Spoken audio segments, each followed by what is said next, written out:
बिस्मिल्लाहिर्रहमानिर्रहीम। अस्सलाम वालेकुम नाज़रीन, मैं हूं अब्दुल मन्नान, क्लिनिकल साइकोलॉजिस्ट। नाज़रीन, गुज़श्ता वीडियो सेशंस में हमने देखा कि ब्रेन की प्रोग्रामिंग क्या होती है। आज के वीडियो सेशन में हम देखेंगे कि दिमाग के मनफी ख्यालात से निजात का क्या कोई साइंसी तरीका है। नाज़रीन, क्या आपने कभी गौर किया है कि आपका दिमाग उन्हीं घिसे पिटे ख्यालात, मनफी ख्यालात में फंस के रह जाता है, बार बार वही ख्यालात और वही उलझन।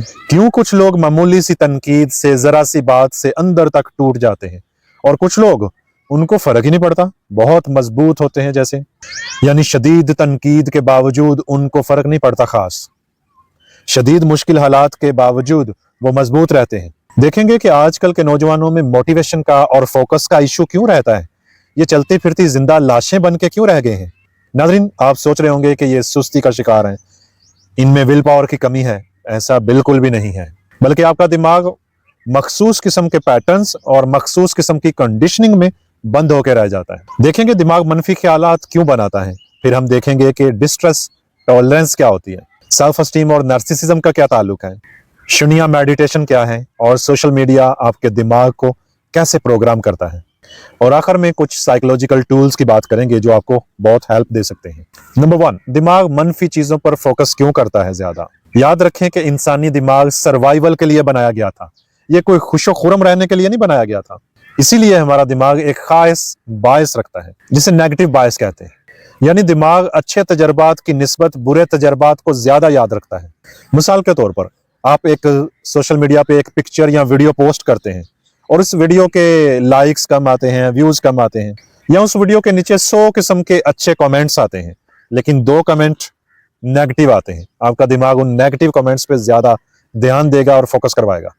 सोचें जरा, ज्यादातर लोग किस चीज पर फोकस करेंगे? उन 2 मनफी कमेंट्स पर।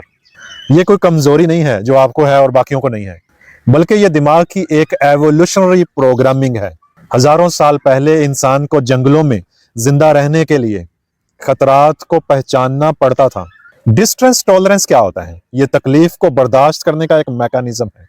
अक्सर लोग ये समझते हैं कि मेंटल हेल्थ का मतलब यह है कि इंसान के सारे मसाइल खत्म हो जाएं, सारे के सारे मनफी पहलू खत्म हो जाएं, यानी कोई भी मनफी एहसास बाकी ना रहे, फिर वो मेंटल हेल्थ में पूरा उतरेगा। ऐसा नहीं है, बल्कि हकीकत यह है कि सेहतमंद दिमाग वो है जो तकलीफ को बर्दाश्त करना जानता है। इस दुनिया में रहते हुए अप्स एंड डाउन आएंगे। आपको कोई किसी वादे से पैदा नहीं किया गया कि आपको कोई दुख नहीं पहुंचेगा, बल्कि आपको ठोक बजाकर आजमाया जाएगा इस दुनिया में, ये वादा किया गया है। इसे साइकोलॉजी में कहते हैं डिस्टेंस टॉलरेंस, यानी आपको तकलीफ बर्दाश्त करना आता हो, आपने सीख लिया हो। जब हम एक्सेप्टेंस एंड कमिटमेंट थेरेपी की बात करते हैं तो वो यही तो कहती है कि आप अपने मसाइल से दोस्ती कर लें, उनको एक्सेप्ट कर लें कि ठीक है, मेरा ये मसला है, मैं इस मसले के साथ जीना सीखूंगा। जब आप अपने मसाइल के साथ जीना सीखते हैं, आपके मसाइल इलिमिनेट होना शुरू हो जाते हैं, वो ज्यादा हैसियत नहीं रखते फिर आपकी लाइफ में। यानी खौफ, गम, शर्मिंदगी, इनसे दौड़ने की बजाय, बचने की बजाय इनको फेस किया जाए, इनके साथ रहना सीखा जाए। मायूसी आती है, गम आता है, बेबसी आती है, इनको ऑब्जर्व किया जाए, इनको जुटलाया ना जाए, इनको खत्म करने की कोशिश ना की जाए।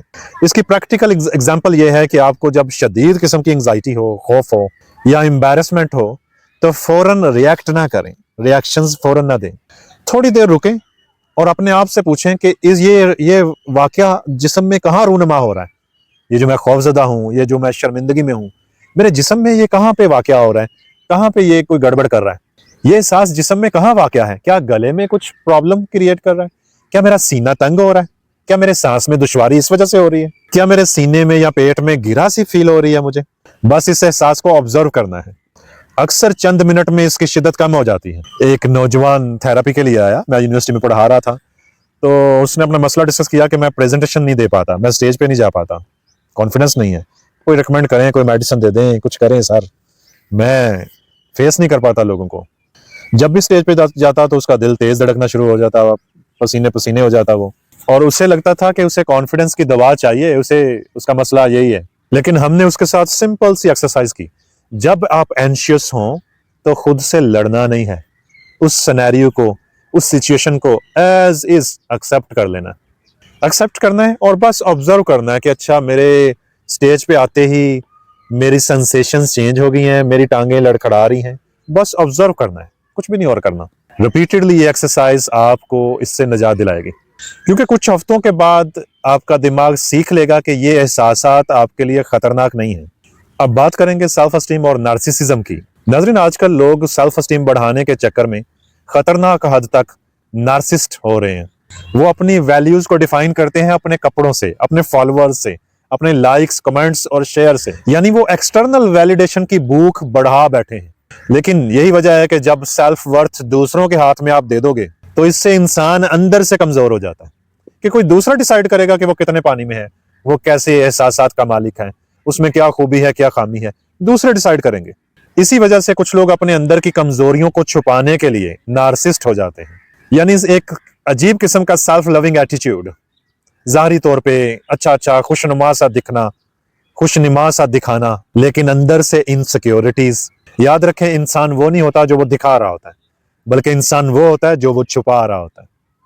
तो हमने देखना है कि पर्दादारी किस चीज की हो रही है। Pretend to be good, to be happy, ऐसे महसूस करवा रहे हैं कि जैसे ये दुनिया के राजा है, टॉप ऑफ द वर्ल्ड, यही तो है। इसका मतलब है कुछ ऐसा है जिसको छुपाया जा रहा है, जिसको छुपाने की कोशिश की जा रही है। सेहतमंद सेल्फ एस्टीम का मतलब है, सेल्फ वर्थ का मतलब है कि मेरी वैल्यूज सिर्फ दूसरों से नहीं आती, दूसरे ही नहीं तय करेंगे कि मैं कितने पानी में हूं, मैं कैसा हूं। अब बात करेंगे शुनिया मेडिटेशन की। ये एक मशरकी तरीका है। ऐसे समझें कि जैसे ये एक खामोशी की ताकत है।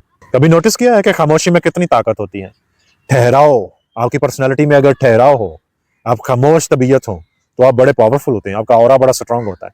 पहाड़ कितने खामोश होते हैं, कितने मजबूत हैं। शून्य से मतलब है कि खला, एम्प्टीनेस, खामोशी। मेडिटेशन का एक दिलचस्प तरीका है। इसमें आप किसी सोच पर फोकस नहीं करते, बल्कि आपकी सांस के दरमियान जो खामोशी होती है उस पे फोकस करते हैं, उसे महसूस करते हैं। जैसे आपने इनहेल किया नाक से, लंबा सांस नाक से खींचा और सांस को मुंह से बाहर निकालने से पहले खामोशी ऑब्जर्व की अपने सांस की।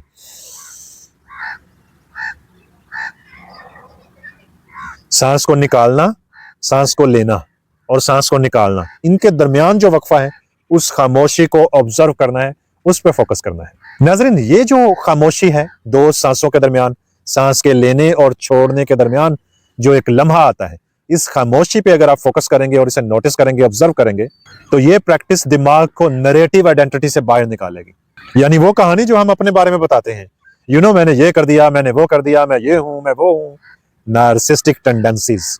या फिर इसके बरक्स, मैं नाकाम हूं, मैं बदकिस्मत हूं, मेरे से कोई काम ठीक नहीं होता, इससे निकालेगी बाहर।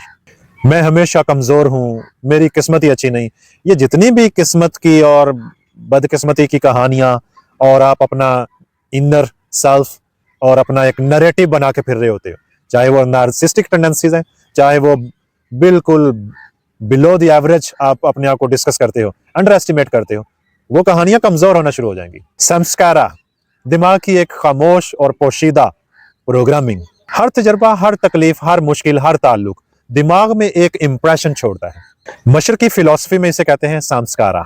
यही वो सबकॉन्शियस पैटर्न्स हैं जो हमारे रिएक्शंस को कंट्रोल करते हैं। आपने देखा होगा कुछ लोग बहुत रिएक्टिव होते हैं, अगर वो खुद रिएक्ट ना करें अल्फाज से, तो उनकी बॉडी, उनका नर्वस सिस्टम रिएक्ट करता है। गोया वो तिलमलाना शुरू हो जाते हैं, कोई जरा सी बात हो ऐसे तिलमलाते हैं, ऐसे नागन डांस शुरू कर देते हैं, मानो जैसे उनकी पर्सनालिटी में कोई ठहराव ही ना हो। तालाब तो बरसात में हो जाते हैं कम ज़र्फ, समंदर कभी आपे से बाहर नहीं आता। वो जो समंदर वाला ज़र्फ है वो उनमें नहीं होता, तालाब की तरह होते हैं, हल्की सी बारिश से, हल्के से कंकर से उछलना शुरू हो जाते हैं। छोटी मोटी बात हुई और फौरन ही रिएक्टिव। मिसाल के तौर पर, अगर किसी शख्स को बचपन में बार बार रिजेक्शन मिली हो, रिजेक्ट किया गया हो, निगलेक्ट किया हो, मुस्तरद बच्चा, दोस्तों ने नहीं कबूल किया, वालिदैन ने नहीं कबूल किया, बार बार रिजेक्शन, तो वो बड़े होकर भी हर ताल्लुक में रिजेक्शन का खतरा महसूस करेंगे, चाहे हकीकत में ऐसा ना भी हो, हजारों चाहने वाले हों। अब बात करेंगे योगा निद्रा की। नाज़रीन, योगा निद्रा एक गहरी रिलैक्सेशन टेक्निक है, इस पे हमने पहले भी बात की है। इसमें जिस्म तकरीबन नींद जैसी कैफियत में होता है। आपने वो सूरा रहमान वाली थेरेपी तो की होगी, सूरा रहमान कारी अब्दुल बासित की आवाज में, बिना तर्जमे के वो सुना जाए, वो जो उसके लफ्ज हैं, वो एक खास रिदम, वो आपको योगा निद्रा करवा देता है। आप एक ऐसी सबकॉन्शियस स्टेट में चले जाते हैं, पुरसकून कैफियत में, कि आप बैक वक्त नींद का भी एक्सपीरियंस कर रहे होते हैं और जाग भी रहे होते हैं। ये बहुत सुकून देती हो। ये हालत दिमाग के लिए बहुत पावरफुल होती है, क्योंकि इस वक्त सब कॉन्शियस पैटर्न्स तक रसाई बहुत आसान हो जाती है। डीप रिलैक्सेशन टेक्निक्स इसी तरह की ट्रॉमा हीलिंग में भी काम में लाई जाती है। अब बात करेंगे कि सोशल मीडिया दिमाग को कैसे बदल रहा है। नाज़रीन, आज के दौर में सोशल मीडिया एक साइकोलॉजिकल एक्सपेरिमेंट बन चुका है। एल्गोरिदम्स आपको ऐसे कंटेंट्स दिखाते हैं जो आपके दिमाग में डोपामीन और नोरेपिनेफ्रिन को स्टिमुलेट करते हैं। ये दो न्यूरोट्रांसमीटर्स को वो स्टिमुलेट करते हैं। नतीजतन आपका दिमाग हाई स्टिमुलेशन का आदी हो जाता है। जब तक आप स्क्रॉलिंग ना कर लें, जब तक आप वो वाली चीजें वॉच ना कर लें, दिमाग गोया आप फ्राई कर रहे हैं। अब बात करेंगे आजकल के नौजवानों की, खासकर मर्दों की, और मोटिवेशन और फोकस का इशू। आज दुनिया भर में एक फिनोमिनन देखा जा रहा है, फेलियर टू लॉन्च। यानी नौजवान मर्द शुरुआत नहीं कर पा रहे, कैरियर नहीं मिल रहा, डायरेक्शंस नहीं मिल रही, मोटिवेशन नहीं है, आइडेंटिटी कंफ्यूजन्स हैं। इसकी वजूहात बहुत सी हैं। Number 1, pornography addiction, social media comparisons, identity crisis, confusion, delayed adulthood. यूं माने कि आप 36 साल के हो गए हैं फिर भी आप काका हैं घर में। जब इंसान को अपनी हकीकी ख्वाहिशात का इल्म ना हो, कोई डायरेक्शन ना हो, कोई आइडेंटिटी ना हो, इस्लामिक आइडेंटिटी बिल्कुल खत्म हो रही है आजकल, तो ऐसे में फिर वो नौजवान एक्सटर्नल स्टिमुलेशंस में खो जाते हैं। नाज़रीन, अगर आप वाकई अपने दिमाग की प्रोग्रामिंग बदलना चाहते हैं, रिवायर करना चाहते हैं अपने ब्रेन को, तो ये 3 चीजें शुरू कर दें। रोजाना कुछ वक्त अपने एहसासात को ऑब्जर्व करें। सोशल मीडिया को कॉन्शियसली इस्तेमाल करें। मैं इस्तेमाल से मना नहीं करता, कॉन्शियसली इस्तेमाल करें कि कौन सी चीज आप देखना चाह रहे हैं, कौन सी चीज आप सीखना चाह रहे हैं। गिने चुने चैनल्स को आप मार्क करें और वही देखें जो आपकी लाइफ में कोई वैल्यू ऐड कर रहे हैं। नंबर 3, मेडिटेशन या डीप रिलैक्सेशन। नमाज तो बिल्कुल पाबंदी से अदा करें, उसके अलावा सूरा रहमान, जैसे मैंने कहा, योगा निद्रा करें। ये सारी चीजें आप करें, अपने आप को डीप स्लीप की कैफियत में लेके जाएं। याद रखें, दिमाग एक मशीन नहीं है बल्कि एक गार्डन है। जिस चीज को आप पानी देंगे वही बढ़ेगी। अगर आप चाहते हैं कि मैं इन साइकोलॉजिकल टूल्स पर मजीद वीडियोस भी बनाऊं, तो नीचे कमेंट में मुझे जरूर आगाह करें।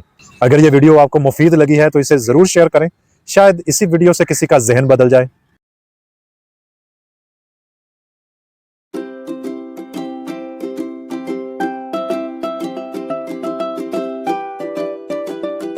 अल्लाह हाफिज।